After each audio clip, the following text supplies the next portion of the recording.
Hey guys, Fun Buns here. Just want to give you a quick hello. Hey, hi, how's it going? And all that kind of stuff.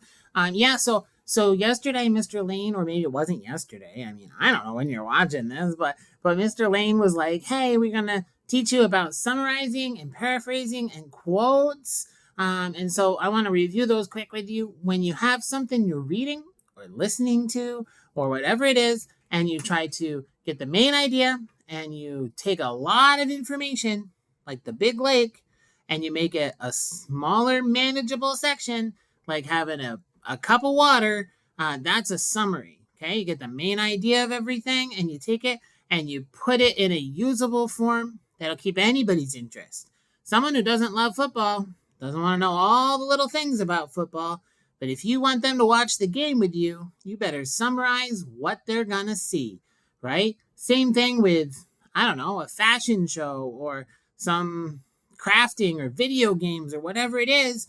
You get to summarize a lot when you're trying to get someone just to understand enough to listen to what you want to tell them, or maybe try it with you, or watch a show, or whatever it is. So that sort of thing happens. That's a summary. Paraphrase is when you take what someone else did, said, wrote, whatever, and you try to say the same thing with your own words. Okay?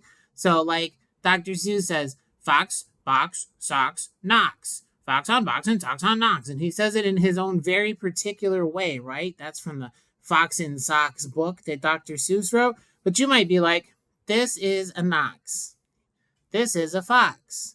The Knox is on the box. The fox is wearing socks. You said the same thing, but you put it in your words, which made it more understandable and easier to communicate and remember. That's a paraphrase, okay? Then there's a quote. If you were trying to quote somebody, you have to say exactly what they said.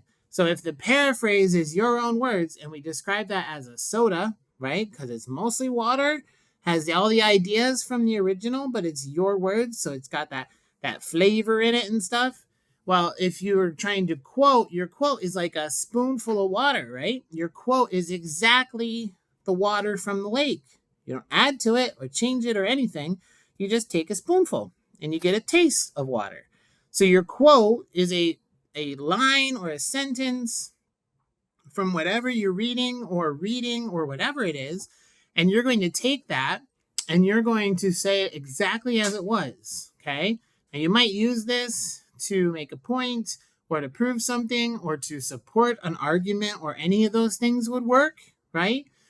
You might quote something for fun. What's your favorite movie quote, right? Or if you're a Disney music fan, you might quote a line when somebody says something and they start a song lyric in your head. That happens to me all the time. I hear it all the time. Somebody says something and I found it because they're quoting a song and it triggers a memory, right? You can use some quotes to remember key ideas or to prove your points or a bunch of different things, okay? So that's how you use those. That's what they are. That's where they are. That's our reminder portion of this. But here's something else I want to tell you about, okay? Mr. Lane, he told you what they were, but silly him, he didn't teach you when you use them, okay? That's my point today. That's your takeaway. That's what I want you to think about. When do you use a summary? When is it good to paraphrase? And when would you quote something, okay? These are very specific jobs, and you use them in different purposes. Think of it like tools. You don't use a hammer when you're trying to put a screw in the wall. You have to use a screwdriver. Hammer doesn't work, right? If you're trying to summarize something, give somebody the main ideas, right? You use a summary. You can't use a quote for that. A quote just gives you one little bit of information, not the summary of the whole thing, right? So here's the way you think about it. If you're trying to make something shorter, more to the point, you use a summary. You don't quote all the football rules. You quote the main ones that people need to know. You take all the rules and you just say, okay, here's a summary. This team has the ball. They're trying to go to the right. That team has the ball. They're trying to go to the left. Okay? They want to score their goals, their touchdowns. They're their field goals, all of their stuff, and win the game because they need the most points to win. And that's how they do it. Super quick summary, right? Most points wins. This team's going that way. This team's going that way. If they don't go far fast enough, then they switch sides. That's basically it. That's football. Okay? That's it. Now, if you're going to paraphrase, you're going to paraphrase and you're going to say, okay, this is how it's more understandable, right? I'm going to change the words and make them my words, and my words are easier for me to remember. It might be easier for you to understand because you who's listening to me is more used to my words, right?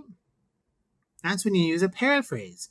Paraphrases are good for understanding and remembering and making things more easy to hear depending on what the original was to begin with, okay?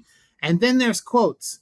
Quotes are very good. When you're trying to make a point, when you're trying to prove something, if I say that, McDonald's has a dollar menu and I quote their advertisement that's like, hey, you can get McDonald's food for $1. That's a quote. I'm proving my argument. I'm saying this is where I got the information from. This is a specific line, comes from a source that knows something. My source is always quotable, but you have to give credit where credit is due, right? So don't just quote somebody and then say, yeah, I came up with that all by myself. No, you have to quote them and be like, this is where it came from, okay? So you use the summary when you're trying to make something more manageable. You use the paraphrase when you're trying to make something more understandable, and you use the quote when you're trying to make something more believable, okay? So, manageable, understandable, believable. The water bottle, our summary, is more manageable. The soda, our paraphrase, is more understandable. And the quote, which is our spoonful, is more believable, okay? Remember those 3 things because that's going to help you remember when to use each of these skills we're learning, okay? This has been great. I'm glad I got to see you guys today. You're going to do great work. Mr. Lane's got something else for you, so just hang in there. And also, as usual, fun bun over and out.